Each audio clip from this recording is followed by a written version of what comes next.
Hi, and welcome to the Governance, Law, and Economics lecture series. My name is Derek Yonai, and I'm the director of the Koch Center for Leadership and Ethics at Emporia State University. The Governance, Law, and Economics lecture series is designed to highlight the three institutions that must work together to support and defend a free civil society. Those institutions are good governance, the rule of law, and market-based institutions. For those of you who are familiar with our GLE lecture series, this year we're going to do things just a little bit differently. We're going to record a half-hour lecture from our guest speaker, and then a week after we launch it, we will be having a live Q&A session with them from 6 to 6:30. And we'll have a link for that so you can join us at the end of the video. So again, we're doing things a little bit differently to be able to socially distance and still be able to provide wonderful content for those of you out there. So again, thank you for joining us. Bryan Caplan is a professor of economics at George Mason University and a New York Times best-selling author. He has written The Myth of the Rational Voter, named the best political book of the year by the New York Times, Selfish Reasons to Have More Kids, The Case Against Education, and Open Borders, co-authored with Saturday Morning Breakfast Cereal's Zach Weinersmith. Dr. Caplan blogs for EconLog, and he's been published in the New York Times, the Washington Post, the Wall Street Journal, Time, Newsweek, Atlantic, the American Economic Review, Economic Journal, the Journal of Law and Economics, and Intelligence. He's appeared on ABC, BBC, Fox News, MSNBC, and C-SPAN. Today, he will discuss with us his recently published graphic novel, Open Borders. Hi, everyone. I am Bryan Caplan. I'm the author of Open Borders, The Science and Ethics of Immigration. As you may notice, this is actually a nonfiction graphic novel. Later on, maybe I'll talk a little bit about why I wound up doing this format. But for now, let's just get into it. You may notice that I am the narrator on the screen on both sides. So I am the person talking to you, but I'm also the person that is talking in the book. So hope you notice the similarity anyway. Why don't we get started? All right. So just to begin, basic fact, most people on Earth cannot live or work in the first world without government permission. Right? So when you hear about immigration, it is not the case that you simply fill out some paperwork and you can move to the United States. It's not the case that you simply get in a line and then at the end of a couple of hours, you are able to migrate.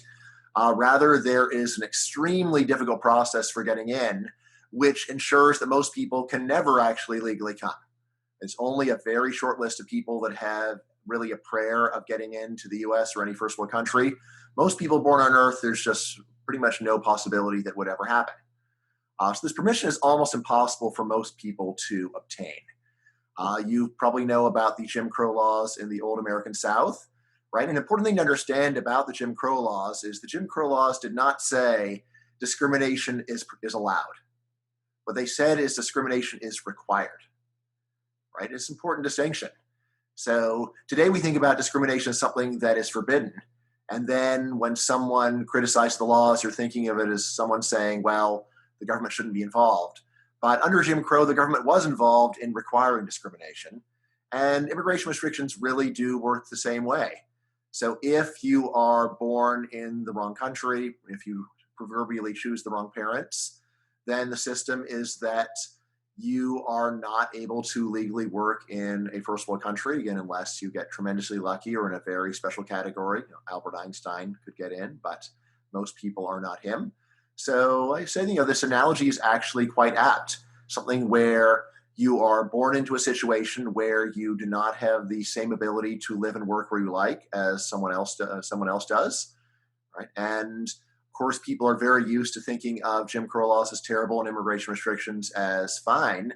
But in terms of how they work, they really are quite similar. Right now, to get into the economics, when economists think about how much harm does a trade barrier do, we have a usual approach. There's something called trade models where we take a look at the model and we say, well, how much is this tariff raising the price of the good inside your country compared to the world market? And also, what is the volume of trade that the tariff is actually suppressing? right? So if it raises the price by 1% and it leads to 5 cucumbers don't get sold in the United States, that's going to be a very small loss. On the other hand, if you wind up tripling the price of cars and leading to the number of cars that people get falling by 70%, you're going to get an enormous loss. Right now, we can take this usual technique that we use for international trade and we can apply it to immigration. And this is just what some economists have done, where they said, gee, if we go and we take our usual approach to figuring out the harm of trade barriers, and again, standard economics says that trade barriers cause harm because they wind up making people go and spend more money for an inferior product. So once you think of it that way, so we got these trade models, they say that they wind up leading to social harm. So if we apply these models to immigration, what do they say? Right? And the answer is that when you apply standard trade models to immigration, they tell you that the losses from immigration restrictions are astronomical. Indeed, they say that they are the largest regulatory harms that have ever been discovered by human beings. Let me repeat that. Immigration restrictions are the largest harms to the economy of any regulation that has ever been studied. Right? So why?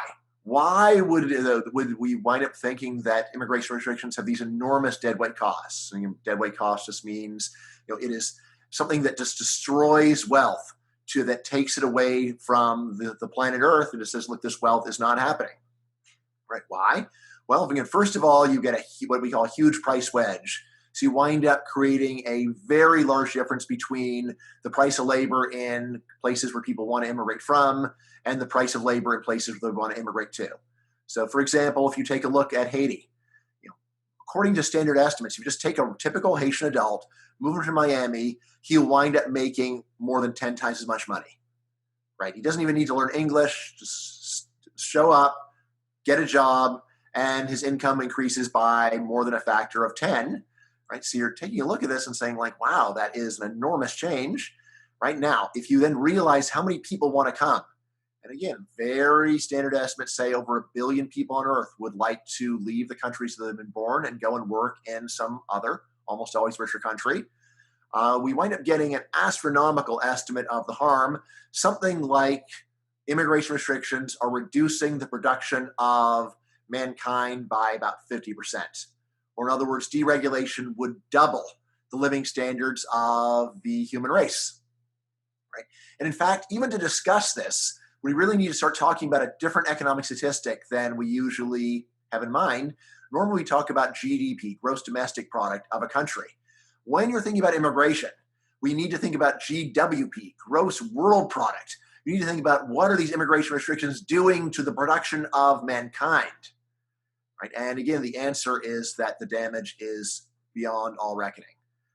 So over here, I have economist Michael Clemens, who's done more than anyone else to publicize these estimates, and I have him explaining it in the book. So as you'll see, I've got Michael Clemens playing King Kong, climbing the Empire State Building, and right now we've got a GWP of about 75 trillion a year. Actually, the book's a little bit out of date now. It's probably, in 2019 it would have been maybe 80 trillion, something like that.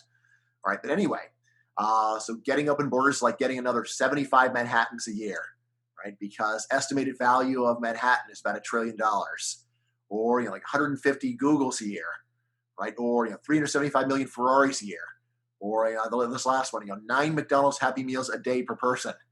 Right? In other words, by simply liberalizing immigration, we could get the equivalent of 3 times as much food as we've already got, something like that. All right, so why not? Why not just have massive deregulation? All right, well, what I say is the best critics will say yes. There is an obvious explanation for why this is causing great harm. Yes, there's a standard presumption against government regulation here because these trade barriers are preventing labor from moving from places where it produces little to places where it's producing much.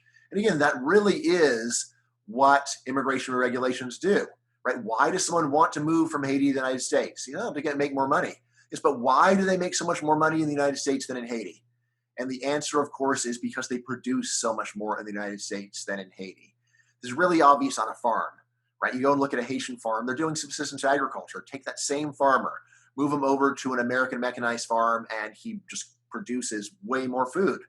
Or similarly in manufacturing, go to a Haitian manufacturing center and they're not going to be doing very much. They're producing under immense disadvantages. Move those same workers to a US factory and they are producing an astronomical amount of stuff in comparison, right? And then, even for something like services, so like, how is it that shining shoes in Miami could be more productive than shining shoes in Haiti? And the answer is pretty simple.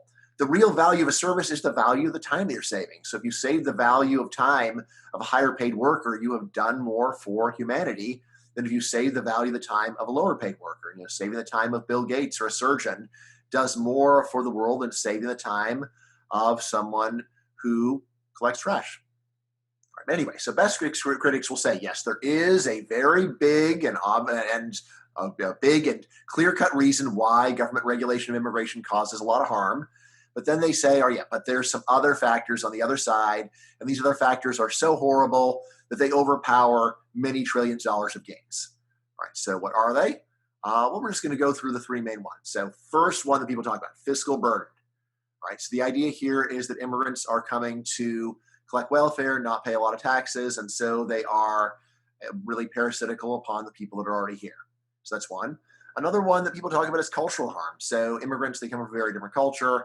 They're going to come here and they are going to either not learn the language or commit a lot of crime or otherwise transform our culture in not just a way that is objectionable, but truly awful. Because again, you've got to think about the scale. So if you've got $75 trillion of gains per year pushing down on one side of the scale, in order to outweigh that, you're going to need to have some enormous harms on the other side, right? And then the last one is what economists call political externalities. Basically just says, look, immigrants are going to affect the political system, most obviously through voting, and they're going to ruin our country in the same way that they ruin their country, roughly there. Now, again, as I said, the main hurdle, since the estimated cost of immigration restrictions is huge, right, and defies belief, really, critics need to find some comparably massive benefits of regulation. They got to find comparably massive benefits of regulation, and that is not easy to do, as we're going to see. So let's start with the one that maybe over at Emporia State people talk about a lot, so over in Kansas, so protecting taxpayers. All right, so this begins with a pretty simple story. Because look, the American welfare state pays more for idleness than many countries pay for work. And that's true, right? So if you go and take a look at the amount of money that Americans could get on welfare back in 2019, even that would have been a very nice salary for most people on Earth. And if you look at the extra payments that people were getting under coronavirus with the extra $600 a week benefit on top, this actually put unemployed Americans into a very favorable income bracket compared to most countries on Earth, right? And then the next stage says, therefore, because the American welfare state gives such a great deal by world standards, immigrants come to abuse the system. Now, over here on my right, we have famed economist Milton Friedman. Perhaps Derek has told you a little bit about him. And he's there saying this: you cannot simultaneously have free immigration and a welfare state. That's the exact quote from Milton. All right. And this has been quoted back to me ever since. Can't tell you how many times I got an email from someone saying, like, obviously never heard of Milton Friedman's line that you cannot simultaneously have free immigration and welfare state. And actually saying, no, actually, I have heard of it, and it's even in my book. So I am aware of it. So is this true or false? Well, I mean, here's the answer. You really have to look at numbers in order to answer this question, right? You can't just say, well, welfare state exists, so therefore Milton's right. You got to look at the numbers and say, well, how exactly big is the welfare state? Who's able to collect these benefits? How long do they collect the benefits for? How much do they pay in taxes? How long does it take for them to work? How young do they come or are they when they arrive? And so on. So these are all questions where people generally try to answer them just by intuition or really by philosophy. People just say, well, like, am I annoyed about immigration? Then the cost is enormous. On the other hand, I'm like, if someone says, no, I'm a nice person, I like immigrants, therefore it's totally cheap, we can afford it. These are both corrupt ways of doing math, right? So in all my life, I've never once been able to solve a math problem with philosophy, right? This is not a good approach. Instead, the way that you solve a math problem is by forgetting everything else in the world and saying, what does this exact problem say? Let's go through the numbers carefully. All right. Now, although still it is worth noting before we start getting into the math, there is a very key fact about the U.S. welfare state, and indeed every welfare state of which I'm aware, which is that most of the money doesn't go to the poor in the first place. It goes to the old. So while we think about poor immigrants going on welfare, this isn't even the most important part of the welfare state. The most important part of the welfare state is Social Security, Medicare, and the part of Medicaid that pays for nursing homes and that kind of thing, which is a very big chunk of it. All right. So basic fact is that most of the money goes to the old, not the poor. So at least that should make you wonder, so maybe we've been too quick in thinking that the numbers are going to be unfavorable. In any case, the upshot is that when we go and look at the math, and again, I'm not going to go over the math here. We don't have enough time. And, so it would probably be fairly dull, but I will refer you to places where you can find the math if you're curious. Anyway, a key fact about the U.S. welfare state is this. Most of the money goes to the old, but not the poor. And so the upshot, there's almost no serious researcher that finds a big negative fiscal effect of immigration. Almost no serious research finds a big negative fiscal effect of immigration. And when I say serious researcher, I do not mean people who agree with me, which would be totally bogus. What I mean is people who are at schools that you have heard of, who are publishing in journals that are well cited in their field. That's all I mean. All right, so in my book, I rely very heavily upon the National Academy of Science estimates. Now, again, this is not some group you haven't heard of. This is the American National Academy of Sciences. So a very prestigious and quantitative, and I'll actually say fairly boring outlet, right? So, when I was going over the numbers, it was not exciting, right? It's just dry going over numbers, but really that's who you should trust on numbers. When you're looking at numbers, you don't want the person who's thrilling. You want the person who's solid. All right, so anyway, these are estimates of the key financial number, the net present value, using the Congressional Budget Office long-term budget outlook. Again, this giant report is available for free on the internet. So if you just go and Google National Academy of Science estimates and Blau and Mac, you'll get it. So they went coming away with saying that the current average immigrant is ultimately paying a total value of $58,000 in positive, right? So that means that when you look at all of the tax they're paying and subtract all the services that they are using in dollar value, you're coming up with a large positive sum of plus $58,000.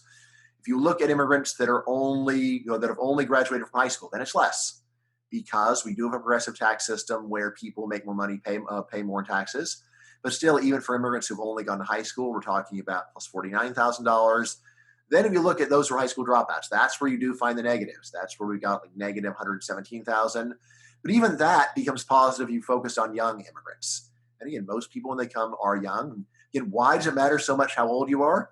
Because then it means you are many decades away from getting the real big payments of Social Security and Medicare. All right. Now, again, if this again seems absurd to you, I don't have time to go over the numbers, but also worth remembering, much government spending is non-rival. What that means is that the cost of a lot of government services does not depend on population. So therefore, immigrants help spread the cost of national defense. They help spread the cost of debt service and so on. Then another concern that people have is with the protection of American culture. Over here we have Socrates, who I also argue with in my book, saying, admitting migrants who don't share our illustrious cultural heritage is extremely naive. If you keep tolerating and respecting human rights of people from countries that practice neither, you can kiss the Enlightenment goodbye. All right, so this is again a very common concern that there's some kind of a cultural harm. So as to what this means is, of course, is somewhat unclear, right? So when someone says they're messing up our culture, well, how do we know if they're messing up our culture? What are you exactly talking about? How would we measure that? All right. So here we can start with the easiest measures and ones that many people talk about. So there is the learning of the English language, which again does disturb a lot of people if immigrants don't do that. All right. But then there's other ones of immigrants not fitting in or something like that.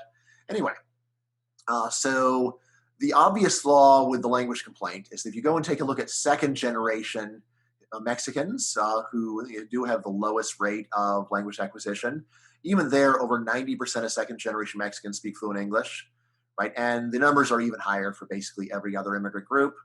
So, in terms of language acquisition, like there's no sign that kids of immigrants are not learning English. In fact, it's overwhelming fluency. It is true that first generation migrants often don't have fluent English. This has always been true, actually. It's not something that has just happened in recent decades. If you go back to the immigration of 120 years ago, 19 immigrants, 1900, when they tested their English, it also was just not great. Because when you're an adult, learning a new language is hard.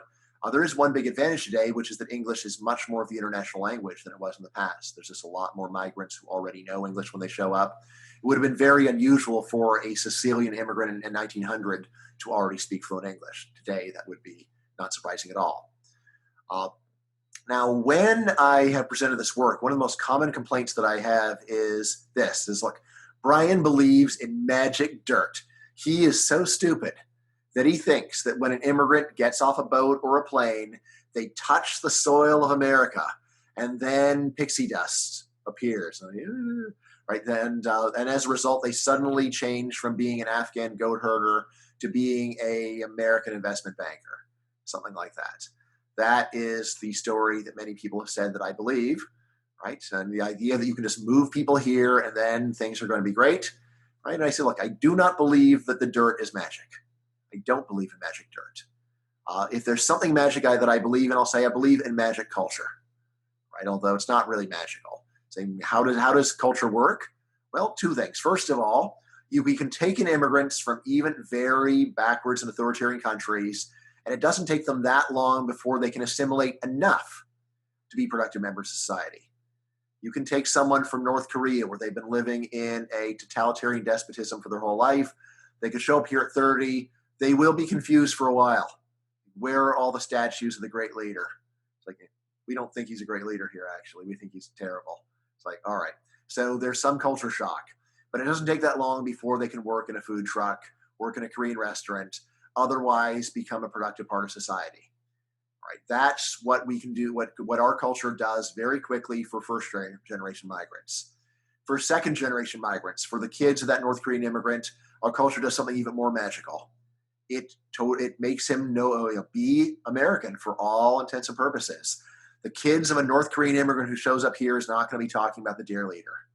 He is not going to be interested in what are we doing in North Korea? What are the songs we sing in order to honor our illustrious dictator? Kid whose parents come from North Korea here is going to speak English without an accent.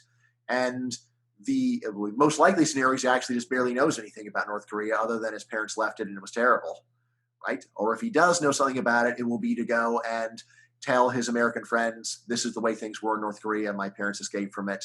Things here are obviously way better.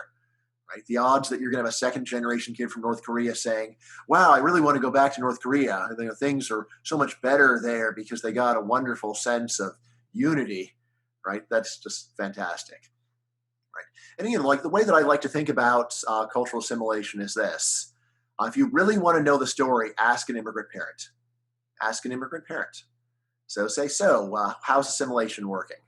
Right? I have never, ever met an immigrant parent who says, oh, well, like my kids are just like me. They barely have no interest in American culture. Right? Like that we speak my language at home. That's the language that my grandkids speak. No, never happens. Instead, 100% of the immigrant parents that I've ever talked to, they say, gee, my kid barely is interested in my culture at all. Like I talk to him in my language. He answers back in English. My grandkids don't speak a word of my language. He's just not interested. That is the normal immigrant experience. And whether you think that's good or bad, that's the truth.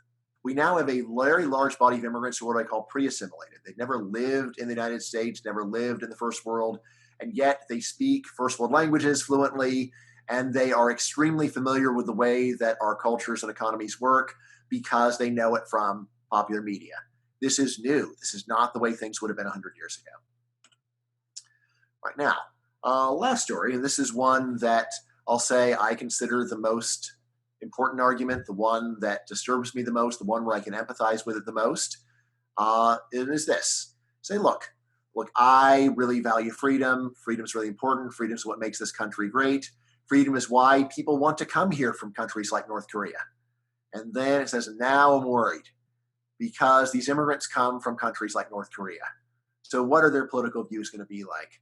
What will you think about politics if you've grown up in a despotism for the first 30 years of your life? Are you going to be appreciative of free speech, appreciative of the wonders of free enterprise? Probably not. So this story says, look, the problem is that these immigrants come from countries that we can just call statist. Right? They come from countries where the government is all powerful, where the government controls human life, right? And what are they going to do when they vote here? Or what are they going to do when they come here? I'm going to eagerly vote to ruin our country too. Right. And over here I have what I call the master plan. So step one, flee hellhole of birth. Get out of Venezuela, get out of Cuba, get out of Congo, get out of North Korea. Step two, get first world citizenship. Right. So you migrate, get citizenship. And then third step, vote for the hellhole party. What is the party that wants to turn America into Venezuela? That's my party. They speak to my political culture. And then, of course, repeat. So, now, once the country that you migrated to is ruined, then move on to another country and ruin that one too. Now, what's striking to me about this argument is that almost no one who makes it has ever looked at any data on public opinion. Almost no one who makes the argument has studied the political views of migrants. Right? So, what makes them so confident this is true? It really just comes down to, well, it just stands to reason that they would think this. Anyway, that's a start, but it's not good enough. So what I've actually done in my research is I have done the data work that the critics should have done. I've actually found the best data that I can, comparing the public opinion and the political views of people that are not born in the U.S. to those that are born in the U.S. to see what's going on. And what I will say in the end is there's a kernel of truth in the fears of people who think that immigrants are going to vote for bad policies. But I'll still say the problem is greatly overstated. Right. So what can we say? Well, when we go and take a look at the data, we'll see that non-natives are, first of all, more socially conservative. They believe less in free speech, freedom of religion, that kind of thing. Right. On the other hand, they're also more economically liberal. So they are bigger believers in the value of regulation and government in general. Right. So we've got these two differences. But the differences are marginal. It is not true that immigrants in the United States favor National Socialism. They are not strongly authoritarian. They don't want to go and replace the free enterprise system. It's just not correct. Instead, what we see are mild differences that you need sophisticated statistics even to detect. You can't just eyeball the data and see it. You've got to actually do real work. Non-natives are more socially conservative, more economically liberal, but the difference is marginal, with one exception. If you go and look at foreign-born high school dropouts, then they do look quite different from the typical American. They're markedly more authoritarian, markedly more socialist. Right? Even so, it is not a crazy difference, but it is one where when you look at the numbers, you say, all right, that does stand out when we look at non-native, low-skilled workers. Okay, and again, it is worth pointing out, this is the group that is most excluded by current law.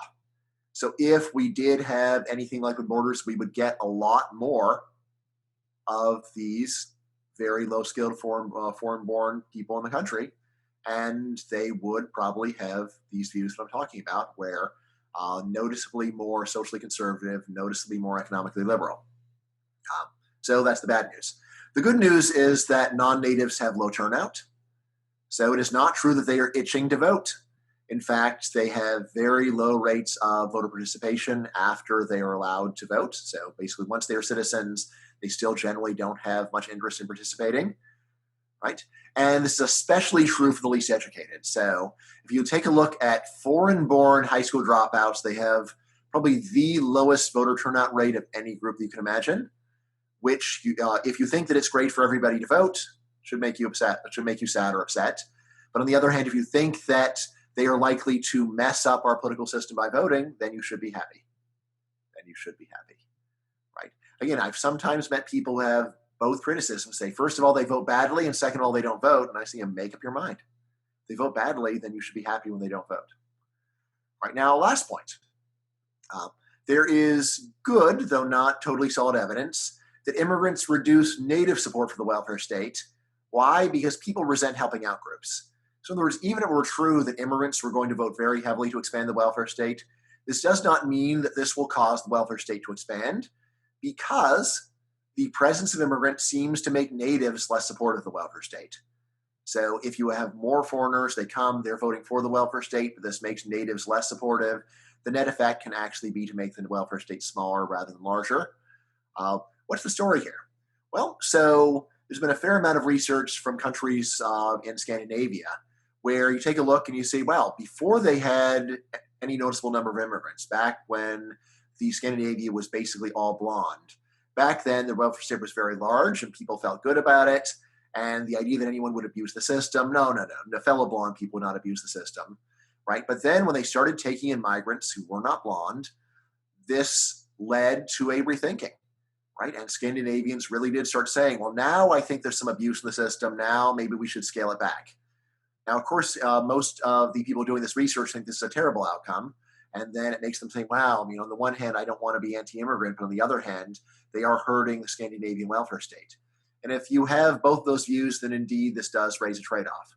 On the other hand, if you're worried that immigrants are going to come and this will lead to an explosion of the welfare state, this says, no, wrong. Actually, it is immigrants that are putting a check upon the welfare state. And this is a very plausible story about why Scandinavians did scale things back. The welfare state is still quite large, but it's not nearly as large as it was 30 years ago.